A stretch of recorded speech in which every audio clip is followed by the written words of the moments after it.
Nang time po kasi na medyo na-drain ako sa music. Sa aking kamay. Bakit ba namiga rin siya? Ang sarap. So, ayan po, guys, meron tayong pa-surprise sa inyo ngayon na naman. Meron akong ipapakilala sa inyo. Walang iba kundi si Roa. Meron tayong gagawin ngayon na ilo-launch niya very soon. Kakanin po siya, pero ang tawag po nito sa Cebu po, tumaya. Ice cream to, guys, Actually, so yung pinaka-main product po talaga, hindi yung po tumaya. Pero isa rin po ito sa experience na kasama dun sa ice cream. Kasi so, hindi po nakakaalam, laking Cebu po kasi ako. Isa sa mga favorite ko na local dessert sa Cebu, alam yan ng mga Bisaya. Medyo ano ko lang kasi bagong-bago yung kanin eh. Medyo madikit pa siya. Ang init pa. Ako gusto ko makatry. Sige po. So ito yung ito yung ginagawa sa Cebu na so, famous na doon. Actually, kakanin. meron kasing kakanin sa Cebu na anong tawag doon eh? Tapol ata. Kakanin din siya pero meron siyang parang mga beans na black. So mas masarap yun kaysa sa white Tumaya. Yun, yung kakanin, pinapartner siya ng mainit po na tableya. Chocolate. So ito yung papartneran ng tableya. Pero this time, ang gagamitin natin is tableya ice cream by J. Roa. Ito na. So ilalabas na natin siya. Sarili ko rin po na syrup to. So, wala na kayong hahanapin pa. Kompleto na lahat to. Yan. Anong inspired by what siya? Gelato actually ba? Po, ako kasi sobrang, aside sa mahilig ako sa tsokolate, sweet tooth talaga ako. Kaya sobrang favorite ko rin yung ginagawa, yung ice cream. So, praise God na. Sige po. Okay. Na-formulate ko rin po.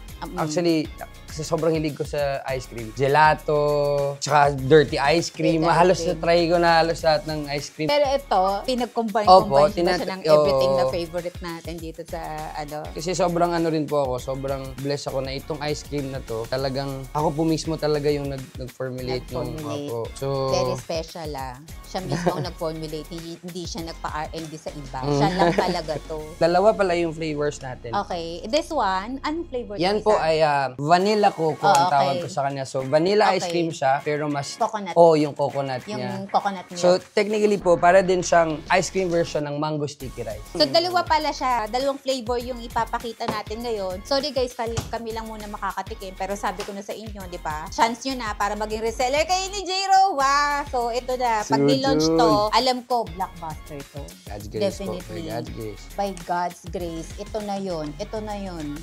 Hindi na kayo magde-depress-depressa na pagkakalibbangan na kayo galing sa idol nyo. Na-pressure ko first time ko, nag-scoop lang ako bowling ko. First time may nag-video sa akin habang nag-scoop diba? Baka i-judge yung pag-i-scoop ko. May standard do kasi ng tamang scoop paano mag-scoop. Imbis po ang ice cream kinakain, ako po yung kinain ng ice cream So ito, magre-request lang ako ng konti. Kahit ilang seconds lang. Pasample naman kami dyan. Sige po. Ano pong natin? Yung biyahe, syempre. Sige po. Habang naglalagay ng spoon. Yes. Para na hindi kami. Sa aking kamay, handang ibigay lahat ng naisin mo para sa ating paglalakbay. Ang iyong kamay sa akin ibigay, hindi ka bibitawan saan man mapunta ang biyahe nating dalawa. Okay na po. Ang galing! Thank you. Thank you po. Ang lamig ng boses. Kasi lamig nito. Maganda yung Grabe. Ito na, uunahin ko to. Kasi alam ko, ito yung pinaka-favorite mo. Gawa mo to. Talaga. Ang sarap. Ito naman, dito tayo. Ayan, vanilla coco ang tawag ko. Oo nga. So, para siyang version ng mango sticky rice ice cream. Ang sarap. Siguro po sa sobrang hilig ko mag-dessert, parang di-differentiate ko na. Ube. Harap. Bakit ba namigata rin siya? Anong nagpalasa sa kanya? Yung pangalan po ng ice cream is Joey Joe. So, si Joey ay lolo ko sa side ng papa ko. Siya si J. Roa actually. So, Joey Roa, lahat ng siya nagturo sa akin mag-music din. So, lahat ng mga CDs niya may J. Roa. Pero nakakatawa, hindi ko po alam talaga yun. Nung ginamit ko yung J. Roa, talagang solely dahil gusto ko lang pa-i-clean yung pangalan ko. Pero nung umuwi ako Cebu, sabi ng lolo ko na, alam mo ba J. Roa nilalagay ng lolo mo sa mga CD niya? So si Joey Roa talaga ang isa sa mga malaking ano rin sa akin na influence si lolo ko. Si Joe naman, si Lolo Joe sa side ng mama ko naman.